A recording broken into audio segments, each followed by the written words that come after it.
అక్కడి నుంచి బయలుదేరితే తెల్లవారుకల్లా అక్కడ బళ్ళారి దాటి ముందుకు వస్తారు అన్నా చెప్పనా? నైట్ అక్కడి నుంచి బయలుదేరితే తెల్లవారుకల్లా ఇక్కడ బళ్ళారి దాటి ముందుకు వస్తారు. పొద్దున్న తెల్లవారుకల్లా ఆ డేటా కనుక్కొని ఒక 10 నిమిషాలు మాట్లాడుకొని మొత్తం చూసి షాంపదిసి పంపించేస్తాం. అన్నా ఫుడ్ ఏమైనా పెట్టడానికి ఉందా? కదా ఫుడ్ ఏమైనా పెట్టడానికి ఉందా అన్న? చొక్కా గుండీలు అవి అన్నావు కదా. అవును నువ్వు అది మాట్లాడి పత్తి మీ అన్న దగ్గర మాట్లాడు.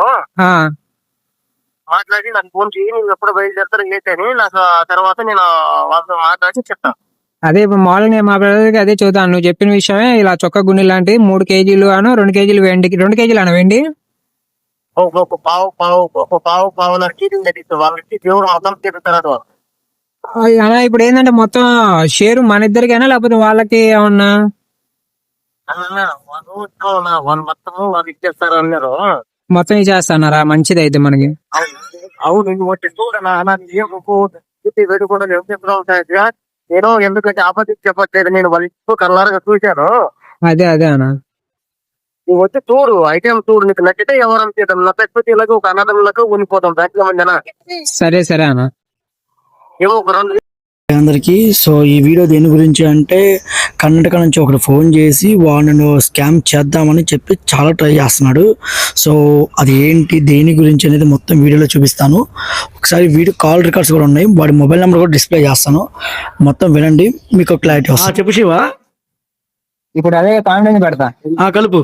ఇంకా అదే నేను చెప్పాను, రాత్రి మా అన్నతో మాట్లాడాను, ఒకసారి క్లారిటీ తీసుకుంటా అన్నాడు. వేసుకోండి కలుపు. మీరు మాట్లాడే హలో మా బ్రదర్ లైన్ లో ఉన్నాడు, మాట్లాడండి. హలో నమస్తే. నమస్కారం అండి, మీ పేరు తెలుసుకోవచ్చా? మీ పేరు సురేష్. చెప్పండి సార్. నమస్తే. నాది ప్రస్తుతానికి చెప్పాను. అది మన ఊరు ఇక్కడ ఉద్రి, మరి ఉద్రి అంటే ఇక్కడ అర్థం కాల. ఇక్కడ కర్ణాటక.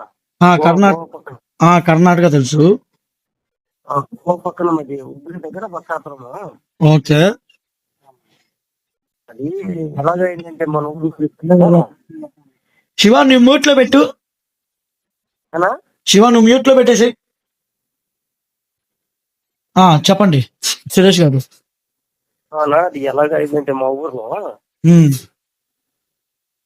కోమటోళ్ళు, కాపోలు, కమ్మలు అంటే మీకు ఐడియా ఉంది కదా? తెలుసు. అది కోమటోళ్ళది మన ఇంటి పక్కన. అది కోమటోళ్ళది ఒక పాత ఇల్లు పడిపోయింది. కోమటోళ్ళది. ఓకే. పడిపోయినప్పుడు వాళ్ళకు చాలా ఏదో చనిపోయినారు కదా, వాళ్ళ కొడుకులు ఇక్కడ బెంగళూరు, మైసూరు అట్లా పెద్ద పెద్ద జాబ్కు చరికనే పోయినారు. కొన్నాళ్ళు మన తిరునాళ్ళ పండుగ వచ్చి వాళ్ళు మాట్లాడుకున్నారు. మా నాన్న కట్టించిన ఇల్లు అంతా క్లీన్ చేయించుకొని కొత్తగా మా నాన్న పేరు మీద ఒక చిన్న ఇల్లు నాకు గుర్తిగా కట్టిద్దామని మా ఊర్లో ఒక వడ్డే వాళ్ళకి కాంట్రాక్ట్ ఇచ్చారు. ఆ వడ్డే మిషన్ ఏం చేశారు, ఒక 5-6 మంది కూలీలు తోకున్నప్పుడు పాత మనలంతా క్లీన్ చేసిపోతే ఇల్లు కట్టాలంటే బుల తీయాలి కదా. అవును. అలాగా బులది తీసేటప్పుడు ఒక 5 నుంచి ఒక 6 అడుగులోనో ఒక రాగి ఒక బిందెలకు కనిపించింది వాళ్ళకు. ఓకే. పునాది తీసేటప్పుడు కనపడింది రాగి బిందెలాగా. కనిపించినప్పుడు అది ఎవరికి తెలియకుండా అది నైట్ లోనే వాళ్ళ భార్య, వాళ్ళ కూతురు, ముసలి ముగ్గురు దాన్ని ఎత్తుకొని పోయి దాన్ని ఓపెన్ చేసి చూసుకున్నారు. చూసి ఒక దాంట్లో ఒక 3-3.5 కిలో బంగారము, ఒక 1/4 కిలో అంటే వెండి కాయలు దొరికాయి. పాత కాలది. ఓకే. పాతకాలంది వెండి ఒక బిందె దొరికింది. ఆ బిందెలో 3 కేజీల బంగారం, ఓ 1/4 కేజీ వెండి దొరికింది పాతకాలంది. ఒక పావున్నర కేజీ, ఒక 1/2 కేజీ రావచ్చు వెండి. వాళ్ళ ఇంటి దేవుడు మొక్కలు తిప్పుతామని వాళ్ళు చేముకున్నారు. ఏమో దేవుడు దయలక్కగా ఇలాగ దొరికిపోయింది సురేష్ అని నన్ను ఇంటికి తోలుకొని పోయి పాల మీద ప్రమాణం చూపించుకుని దొరికిన ఐటమ్ అంతా నాకు కర్లారుగా చూపించారు. చూపించి నాతో చెప్పారు వాళ్ళు, ఒక రోజు చూడు సురేష్ నీ కాలు ముక్తాను, ఏమో నీతో చెప్పినట్లు మళ్ళీ మన అక్కపక్క మన ఊర్లో తెలుసుకుని తెచ్చి పెట్టకపోతుంది. ఇది ఏమో ఇది దొరికి ఇప్పుడు చాలా రోజులు అయిపోయింది, నేను ఎవరికి చెప్పుకోలేదు. 4 రూపాయలు పంచుకుని తిందామప్ప, ఎవరున్నా దూరంగా ఎవరు నీకు తెలిసిన వాళ్ళు పరిచయం ఉన్న వాళ్ళు నంబర్ ఉంటే చూడు, ఏమో దేవుడు భగవంతుడు ఇచ్చాడు, 4 రూపాయలు పంచుకుని తిందామా. ఈ రోజు మార్కెట్ లో ఏముంది, అంగడిలో ఏముంది రేటు, దాని మీద ఒక 50,000 ఉందంటే ఒక 25,000 కానీ ఇచ్చేస్తాం దూరంగా, ఎవరైనా పరిచయం ఉంటే నంబర్ ఉంటే ఒకసారి చెప్పి చూడపా అని నాతో చెప్పారు. ఓకే. సరే పెద్దనా, ఈ విషయం మళ్ళీ నాతో చెప్పినట్లు మన ఊర్లో అక్కపక్క ఎవరికైనా తెలిస్తే స్ప్రెడ్ అయిపోతుంది చూడు అని నేను వాళ్ళ దగ్గర మాట ఇచ్చి నీకు ఫోన్ చేశాను. ఓకే. అది అన్నయ్యకి చెప్పాను. అది మీరు ఇప్పుడు మీకు కూడా అది కొనాలంటే మీరు ఒకసారి టెస్టింగ్ చేసుకోవాలి కదా, అది ఎలాగుంది ఆ మాదిరిగా ఉంది మొత్తం చూడాలి కదా. 1 కేజీ 1/2 కేజీ చూస్తే మీకు తిరుగుతుంది. అవును. నేను ఇప్పుడు ఆ తాతయ్య గానీ లేకపోతే వాళ్ళ భార్య తోలుకొని ఒక 1/4 కిలో గానీ 1/2 కిలో గానీ నేను ఇక్కడ ఉబ్బిలి నుంచి నేను ఒక సగం దాకా వస్తాను. ఓకే. మీరు ఛార్జీలు ఖర్చులు అంతా పెట్టుకుని మీరు ఒక 2-3 వేలు ఛార్జీలు ఖర్చులు పెట్టుకుని మీరు ఒక సగం దాకా రండి. అది ఆడన ఒక మధ్యలో ఒక టెంపుల్ లో గానీ ఒక పార్క్ లో గానీ కలుద్దాము. ఓకే. కలుసుకుని ఒక 5 నిమిషాలు 10 నిమిషాలు మాట్లాడుకొని మొత్తం చూడు, కల్లారగా నీకు చూపిస్తాను, నీ చేతికి ఇస్తాను, మొత్తం చూడు, దాంట్లో నీకు నచ్చినది 1-2 శాంపుల్ తీసుకో ఫ్రీగా. ఓకే.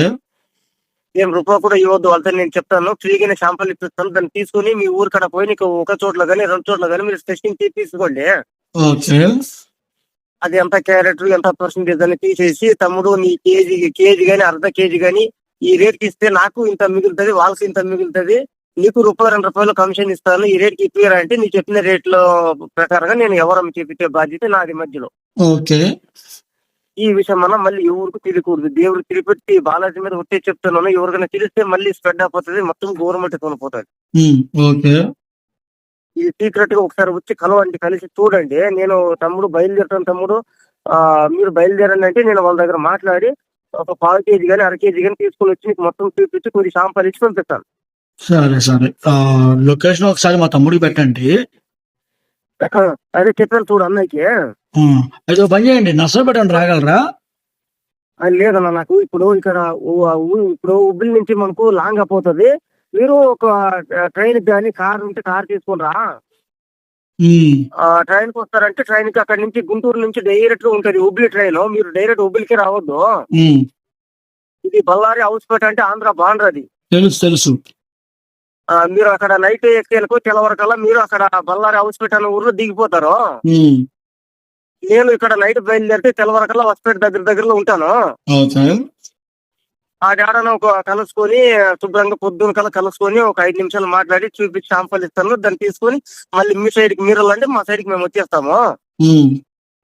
అదే మీరు అక్కడ టెస్టింగ్ చేపించుకొని కన్ఫర్మ్ అయిన తర్వాత మేము ఎంత ఏంటి రేట్ మాట్లాడుకొని వ్యవహారం చేసుకుంటాం. మీకు నచ్చితే వ్యవహారం చేద్దాం, నచ్చకపోతే ఇలాగే ఇప్పుడు ఎలాగ ఉన్నాము ఆనందం లెక్కగా అలాగే ఉండిపోదాం. సరే సరే, నేను ఒకసారి ఎంక్వైరీ చేస్తా అలా. నేను ఒకసారి మాట్లాడి నేను ఎప్పుడు బయలుదేరేదో మీకు అప్డేట్ ఇస్తా ఉంటాను మా తమ్ముడికి. సరే సరే సరే, నేను అన్న దగ్గర మాట్లాడమంటావా? శివప్రసాద్ దగ్గర. శివప్రసాద్ కి నేను చెప్తా, అప్డేట్ ఇస్తా, ఎప్పుడు వస్తావు ఏంటనేది చెప్తా శివప్రసాద్ కి. అది ఏమన్నా ఈ రోజు నైట్ ఏమన్నా బయలుదేరే ప్రయత్నం చేస్తారా? అట్లా 1-2 రోజులు ఎలా బయలుదేరుతాం మేము కొంచెం చూసుకోవాలి కదండి.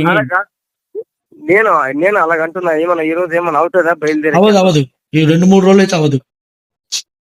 అంటే నాకు ఏ డేట్ లో బయలుదేరుతారో వాళ్ళతో చెప్తాను. నేను చెప్తా, 2 డేస్ ముందే చెప్తా, 2 డేస్ ముందే మీకు అప్డేట్ ఇస్తాం. అలా కదా, నాకు ఇటువంటి డేట్ చెప్తే వాళ్ళతో నేను మీరు హడావిడి పడ్డట్టు మేము హడావిడి పడలేం బ్రదర్. సో మేము కొంచెం టైం కావాలి, మాకు 2 డేస్ టైం ఇస్తే ఎప్పుడు బయలుదేరుతామో మేము డిసైడ్ చేసుకొని చెప్తాము అంటున్నా. ఓకే ఓకే, నువ్వు అన్న ఇది శివప్రసాద్ అని అయితే చెప్పు. శివప్రసాద్ కే చెప్తా. చెప్పు, నేను వాళ్ళ దగ్గర మాట్లాడతానా? సరే సరే. ఓకే, అంత బాగేనా? అంత బాగా అయిందనా? అయిపోయింది. Okay okay. శివ